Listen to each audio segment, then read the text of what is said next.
Like, there's so much stuff that I don't want to be an expert in, that I'm not interested in, and that I'm not naturally good at. And I suppose if you had the budget for it, you'd hire other people to do it, right? Hi everyone, so today I want to talk to you a bit like we were having a FaceTime call or a Zoom or Skype or whatever you use. Oh, not Skype, Skype's dead now, isn't it? Anyway, today I want to treat the video a bit like a chat. I want to talk about some issues, well not issues, but challenges that I'm facing in terms of sharing art online.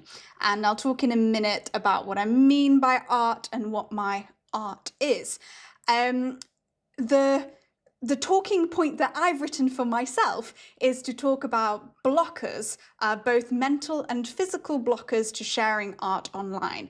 But I might go off on a tangent. So look at the title of this video and the chapters of this video, and they will better tell you what it is I am in fact going to talk about, because maybe I will get off track. So I'll just talk, mental and physical blockers to sharing art online. So let's start off with what is my art that I'm trying to share online. Although I think that the themes that I'm going to discuss, I feel like they're going to be relevant for anybody who's trying to share some sort of self-expressive art online. I feel like there's commonality, but just for the sake of anyone who's new to my channel, sort of understanding what I'm talking about from my experience. And I suppose I can also talk about why I consider what I do as art. So on my channel, I am sharing stories from an imaginary world that I started when I was a child. So when I was a child, I started what's called a paracosm, which is an imaginary world about my cuddly toys. And basically I continued creating this imaginary world into adulthood. And what I want to do on my YouTube channel is to share the stories, characters, jokes, places, etc. from my imaginary world. And I've started doing that about 6 months ago. So why do I consider that art? Because maybe if you're like, well, I'm a painter and this is very different from what you're talking about, so maybe your video is not relevant to me. The reason why I've come to understand what I'm doing as art is because there is, for me, an aspect of self-expression. The imaginary world of paracosm and the stories and characters that come from it are an expression of me. I've talked in some of my other videos that it's not a very simplistic expression of me. I mean, maybe it is in some places. It's of me and my life. And it's not as simple as like, oh, in my life, I went to a cafe and bought a cake. And so in the paracosm, there is somebody who goes to a cafe and buys a cake. It's not a simple self-expression like that. But my life and me and my experiences and my emotions feed the paracosm and the stories. And so I'm considering it art because it's kind of like self-expression, and in sharing that art online, I suppose this is the crucial point, the art does not change for the audience. So you can imagine that there is, commercial art and commercial writing and things like that, where it's like, oh, you write a short story about someone called Bob, and then when you show it to an audience, they don't like that the character's called Bob. They find it hard to relate to Bob, and so you decide to change his name to Dave. And that's fine because you're creating the work for others and for their enjoyment and their pleasure, and whatever the most people would like is what you do. And that's not what I'm doing on my YouTube. That's not what I'm setting out to do. And perhaps for some people who are, I don't know, maybe you write poems or drawings, or I don't know what kind of form of art you might be doing, but one that isn't changing based on the audience. It's something that's true to you. So that's what my channel is about, and that's what I'm talking about when I talk about my art. But what I want to talk about is all the things that get in the way of me sharing my stories or my art online. So what I really like is I like coming up with the ideas. So I like to play with my cuddly toys, and then they say silly jokes, or we come up with silly places in Chatasia, which is the imaginary world. And then I write them on my phone and I laugh and I go, haha, that's a funny thing to add into the world. So that's what I actually enjoy doing. And what I really want, which was the purpose of me starting sharing this on YouTube, is I would like to be able to share my jokes, haha, in a way that it can be introduced to other people so that they can understand it, they can laugh at it if they want, they can enjoy it if they want. And also for me, I would really want it documented for myself. Like whenever I do I've done some maps of my world, for example, I like my maps of my world. I like it. So I like coming up with the ideas and the sort of self-expression, and then I like there being some documented version of that self-expression that I can enjoy. But there's a billion things that happen in between coming up with the funny joke and it being published in a YouTube video that are all things that I ideally don't want to do, right? So today I'm going to talk through all these different things that I don't want to do. and I suppose I've found ways of managing them. If there was anything that I needed to do that was just like against who I am, or, you know, I just really didn't want to do, I would just not do it. And maybe there are things that I'm sorry, my chair just squeaked and I just noticed that it squeaked. So, okay, since we're in a pretend FaceTime call, my chair is squeaking. Yeah, so let me just start talking about all of the things that get in the way of me trying to share my stuff online. So the first thing is that, as I've explained, is that the way that I produce my art is normally in very, very small segments. That's annoying me. Let's put that like that. Okay, we're in FaceTime call.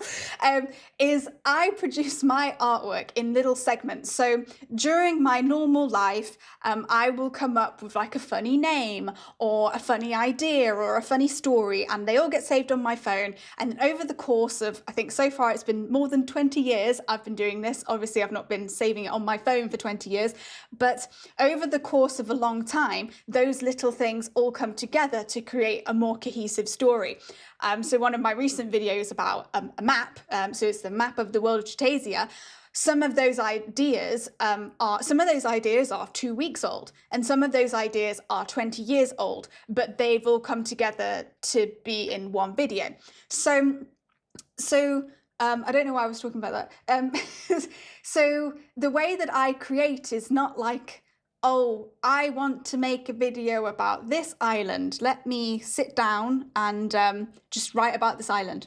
That's not how I work, because my work is expression of me and my life, and it kind of has to happen naturally. So I write these little notes in my phone, and I suppose the first thing that I have to do is I have to try to bring together all these little pieces to build these themes or these stories, or you know, and I tried to do this in the past by actually writing up my stories and my notes, but I don't like writing, so I don't like writing. And honestly, I was using a OneNote, so I was using it's a bit like a Wikipedia, I suppose it was, and I was like trying to write these different profiles for like different characters in the world and different places, and they were like hyperlinked, and it was beautiful, but it's basically admin. It was like doing admin for my creative work, and I don't really like doing admin. So I've written up a bit of it in this kind of structured way, which is helpful for kind of coming up with a video.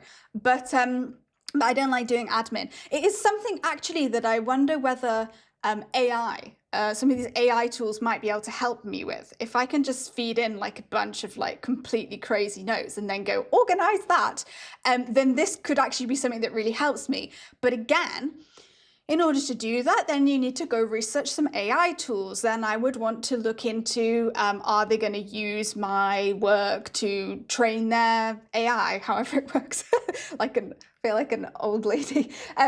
Anyway, whatever they do with the information that you put in, I would want to read all about the privacy, blah, blah, blah. And it's like, in setting out to do this venture on my YouTube channel, I did not decide to be an administrator. I did not decide to become an expert in AI. So, but all these things get in the way of me trying to do the thing. I didn't set out to be a script writer, which is now what I kind of end up writing a script for myself. And I don't really like some of the videos where I've used a script.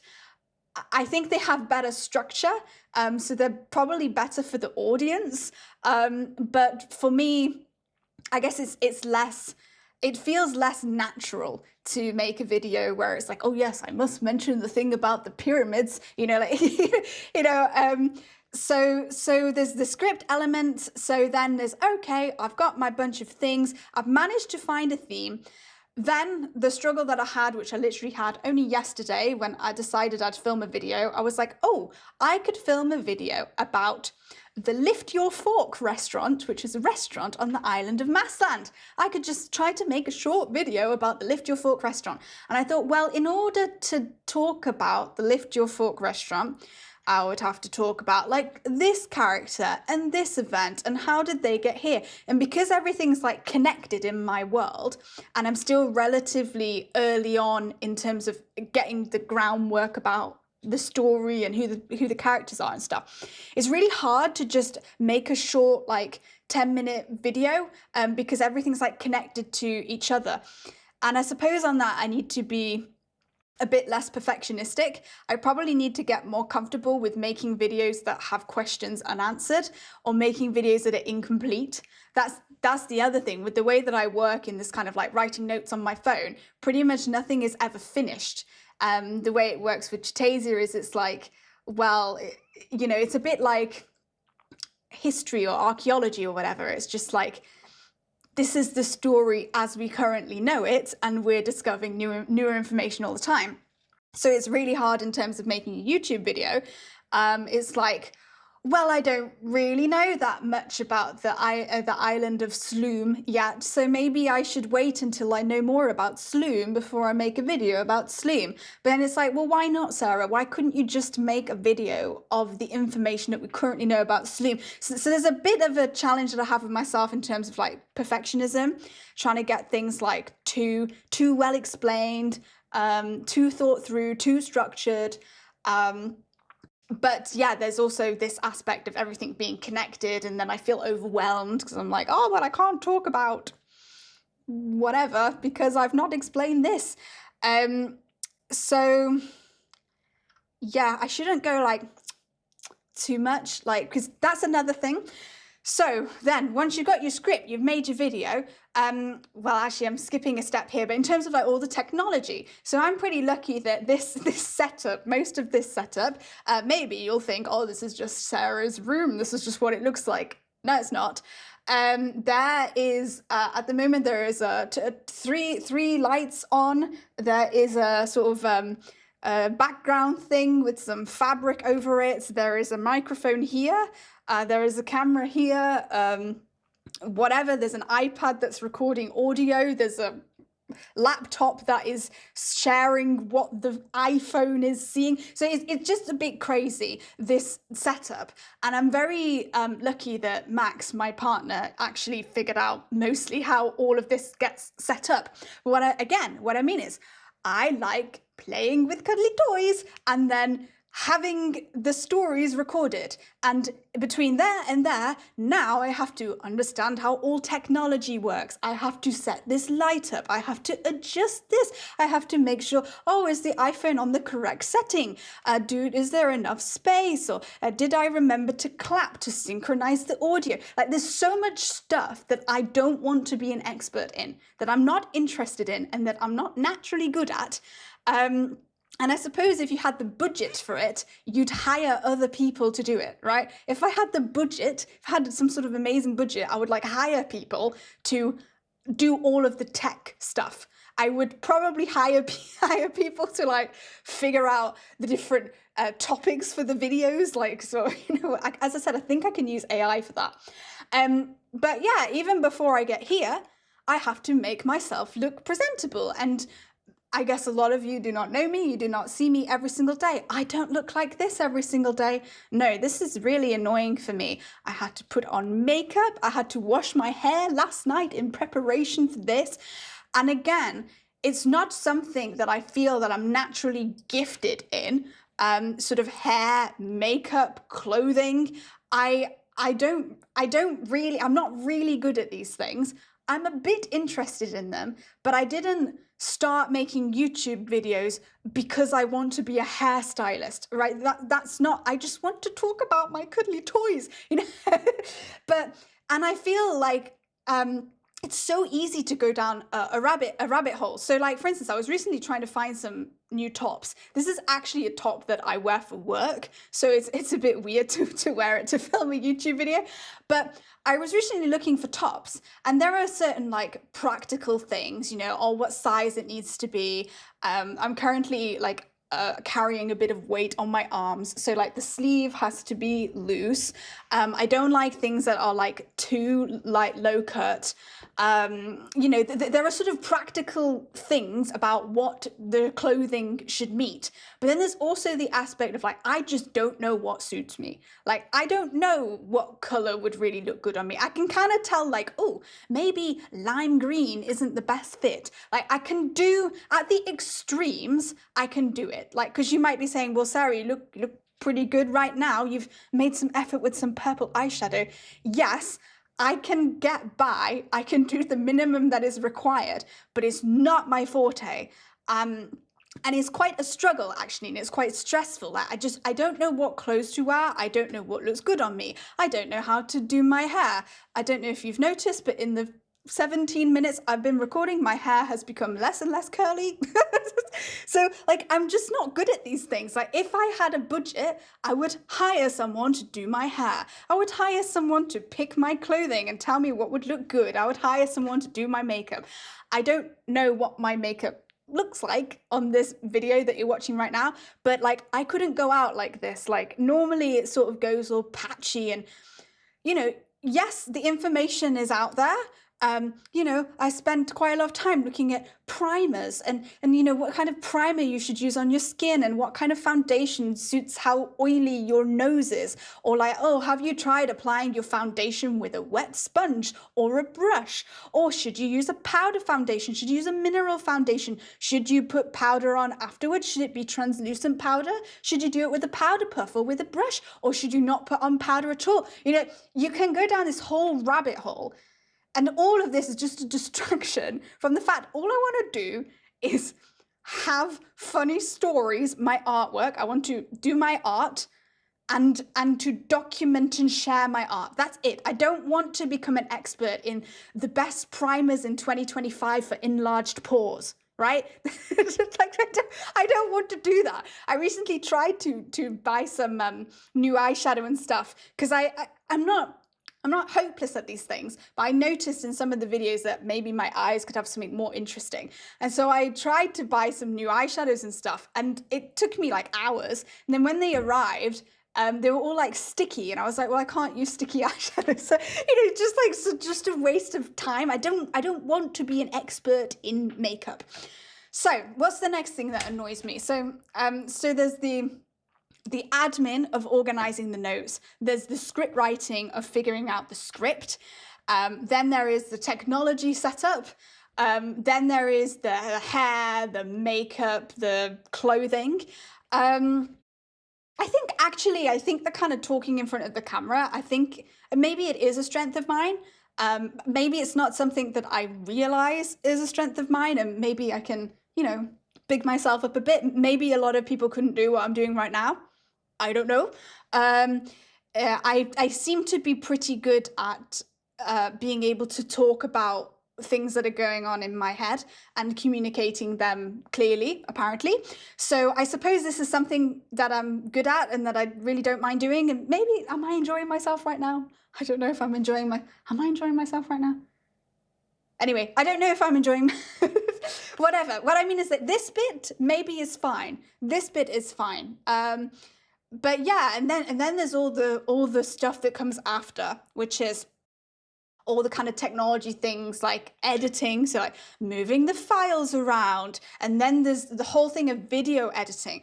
And what's interesting in terms of art and sharing art is that in a weird way, the way that I present, how am I explaining it?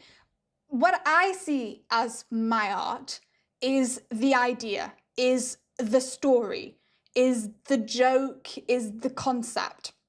But in providing it in YouTube format, the way that the video is made, the editing, the visual, the audio, etc., sort of becomes part of the art. And I guess, and that's partly why I've sort of reasoned with myself about making this video, and I've kind of come to understand that maybe the process of making my art is also part of the art. I don't know. I think I might be sounding a bit pretentious here. I don't know. But oh, what was I talking about? Yes, the way that you choose to make and format and edit your video, which actually a lot of people think, oh, don't all YouTube videos look the same? No, they don't. There's actually a lot of ways that you can edit. There's a lot of ways, like even just stupid stuff. Like in my videos, I like to have, when I use like terminology from my world, so something strange, like I don't know, if I introduce Chutney and I say this is Chutney the Hedgehog, I like to have something that comes on the screen that has Chutney written, because I think Chutney is like a kind of okay word, but like sometimes there is, for instance, there is an evil witch in the story who's called Evil Witch Scopalamina, right? But you probably wouldn't know how to spell that, or maybe you wouldn't. In some way, I'm trying to teach people about my world, so I feel like it helps them understand it, absorb it, etc. if I have like things on screen. So then what that ends up with is I would like there to be text and visuals on the screen to help with my storytelling. But guess what? That means I have to make them. And so it's not only making them, I need to figure out what program to make them in, what font should I use, what image should I use. Oh, well, is the image got copyright issues with it? That would mean I couldn't put it in a video. Then there's the whole thing about editing, and I'm editing in iMovie because I'm cheap, and it's just like there are so many things. Okay, then after the editing, I like to add closed captions on all my YouTube videos, partly because I am someone that likes to watch videos that have captions on. I'm part of the sort of generation that, what is the funny meme? I can't hear without my subtitles. So I like to put captions on. Also, because a lot of my videos are kind of these, oh yeah, there I am getting my sort of hairy beard, as I say, I need someone on set to be like, hold on, Sarah, it's just make you more beautiful. Okay, thanks. What was I talking about? Oh no. Oh yes, captions. Yes, because my videos, I'm saying a lot of, I was going to say made up words. I don't think that's quite fair. They are places and characters from the world of Chutasia that are not in the English dictionary. Because of that, the closed captions on my videos are normally complete like nonsense. And also what I've found is that is that because it's complete nonsense, Google tries to understand what I'm saying, and often it thinks I'm swearing. and I don't know, I haven't done an experiment on this, but I do wonder if Google thinks that I'm swearing in the video, I don't know if it changes who it will suggest the video to. So then I like to write the captions. So now I'm a caption writer. I don't want to be a caption writer. I know, yes, again, there are kind of like AI tools and things like that can help you with the captions, but at the end of the day, you still need to read and check all of the captions. Then there's the stuff about like, well, what should I even call my video? What should the description of my video be? And again, these are small tasks, but I don't feel like qualified. I don't think I'm very good at coming up with titles for YouTube videos. And then of course there's the thumbnail. And again, I think that, I don't mean to say that I'm bad at these things, because I think I'm actually relatively good at editing thumbnails.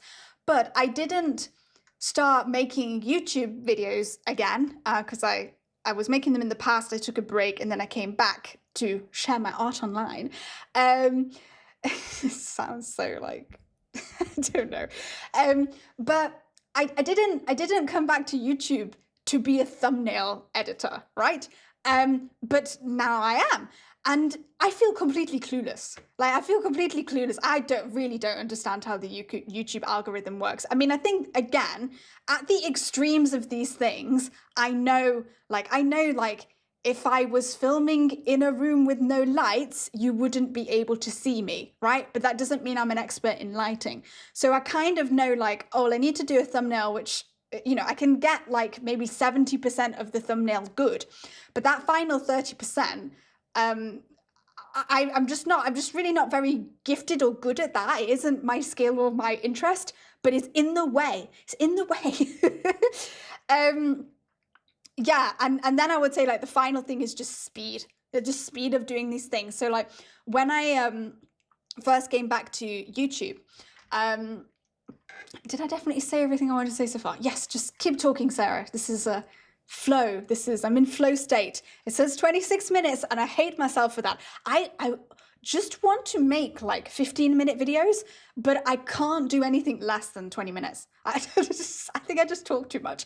Luckily, YouTube is kind of moving towards longer format stuff like podcasts and things, but yeah, I mean, for editing, it's really annoying. Like when you film and then you film something that's 30 minutes long, and you're like, oh my God, I'm going to have to caption the whole 30 minutes. You know, it's really, yeah, it's not what I don't like doing that. What was I talking about? Yes, when I came back to YouTube, I had in mind in the ideal world in terms of growing on YouTube. And I'm going to make another video after I finish filming this. I'm going to make the most of the fact that all this is set up.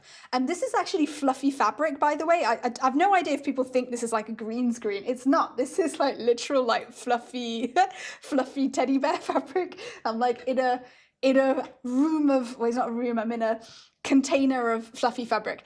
What was I talking about? Yes. So I'm going to make a video after this one about like about kind of update on me coming back to YouTube and how it feels to be back on YouTube and things like that. And in an ideal world, to grow on YouTube, you pretty much need to upload like as much as you can. Like, I mean, it's different for different channels. Like nobody really knows anything about YouTube. If you're thinking about becoming a YouTuber and you watch all these like how-to videos, like pretty much nobody knows. Like everyone's going to make a video like, oh, here is the way, here is the number of times you need to upload to grow on YouTube. Ignore them. Nobody knows. No, the algorithm is a black box. Nobody knows. Like I have no idea why some of my videos do better than others. I literally don't know.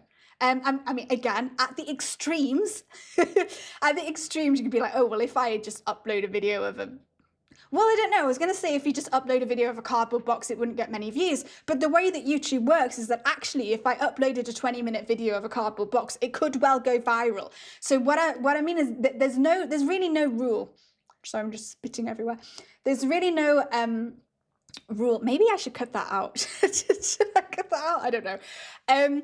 So there's really no rule about what you should do on YouTube. But in my mind, in my plan, what I wanted was to upload at least once a week. And it's just impossible. It's just like with the amount of things, as I've just described, all those things that you need to do, whatever. And it's not my forte. It's just really difficult to do one a week. For some time, I was sustaining one every fortnight, which was like crazy. Like I've managed to do that. I think I averaged once a fortnight for the first 4 months or something like this. And that was at the expense of everything else in my life. Really, it was at the expense of everything. But I did manage to do once a fortnight. I mean, for me, I don't know how much it really helped any growth, but it was what I wanted to do, so I did it. But yeah, in terms of speed, why was I talking about speed? Well, it's things that get in the way. Because really what I want is I want to make stories and I want to have all of my stories documented. And so for me, like speed is annoying. I'm like, can I not just go faster? Can I not just go faster? Because I want to get to that state where everything is everything is online. but I can't just wake up and everything be done. I have to actually do it. Oh, it's so annoying. I have to actually do it. But again, with the way that I do my artwork, my world in these kind of little nuggets and things, you can't really rush it. Like, because my art is self-expression and through living life, I have to live life in order to make art. I really don't know if I recognize myself when I'm saying these kind of things. Like, I need to live life to make art. But I think it is true. And so in a way, it has to take this time, because it's only through sort of living life and going through things that the stories start to fit together. We start to understand more about the characters are, and then I can make the video. I mean, at the moment, I do feel that I have a backlog. I actually have a lot of notes that can be put online, but as I said, it's just a sort of admin of figuring out how to make a sort of cohesive video out of like 3 random stories or something. So that's a problem for me. I'll figure it out. I'll be all right. But yeah, so the speed that's in the way as well. So is there anything else that's in the, I mean, there's loads of things, but I just wanted to just talk about that. Just wanted to just talk about that for half an hour. Yeah, so let me know, do you relate to this, artists? And yeah, I'm gonna film now a video about how it feels to like finally start sharing your art on YouTube. So when that's available, it'll be linked somewhere. Yeah. So I'll yeah, bye bye. Okay, bye bye.